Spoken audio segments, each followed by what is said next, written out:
আসসালামু আলাইকুম ওয়া রাহমাতুল্লাহি ওয়া বারাকাতুহু। আলহামদুলিল্লাহ, সকলে ভালো আছেন। চলে আসলাম আরও একটি নতুন ভিডিও নিয়ে। জিলহজ মাসের 5টি আমল, বা সংক্ষেপে জিলহজ মাসের 5টি আমল।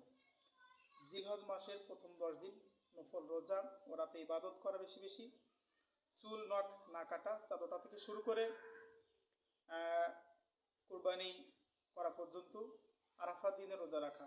বিশেষ করে আরাফাত দিনের রোজা সম্পর্কে রাসূল সাল্লাল্লাহু আলাইহি ওয়াসাল্লাম বলেছেন, 1 বছর আগে এবং 1 বছর পরের গুনাহ মাফ হয়ে যায়। সুবহানাল্লাহ। এই জন্য এই বাণীটা সবার মাঝে ছড়িয়ে দেওয়া। তাকবীরে তাশরিক বলা 9 জিলহজ থেকে 13 জিলহজ পর্যন্ত মোট 23 ওয়াক্ত তাকবীরে তাশরিক, মহিলা পুরুষ সকলেই ফরজ নামাজের পরে, পুরুষেরা উচ্চস্বরে একবার, মহিলারা নিম্নস্বরে। সচ্ছল ব্যক্তির জন্য কুরবানি করা। সচ্ছল ব্যক্তির জন্য কুরবানি করা ওয়াজিব, আপনারা সকলে জানেন। হযরত সালমা রাদিয়াল্লাহু আনহা থেকে বর্ণিত, নবী করিম সাল্লাল্লাহু আলাইহি ওয়াসাল্লাম বলেছেন, যে ব্যক্তি জিলহজের চাঁদ দেখে এবং কুরবানির ইচ্ছা করে, সে যতক্ষণ কুরবানি না করে ততক্ষণ পর্যন্ত যেন চুল নখ না কাটে। সহিহুল মুসলিম। হাদিসটি মুস্তাহাব আমল করা, ওয়াজিব নয়।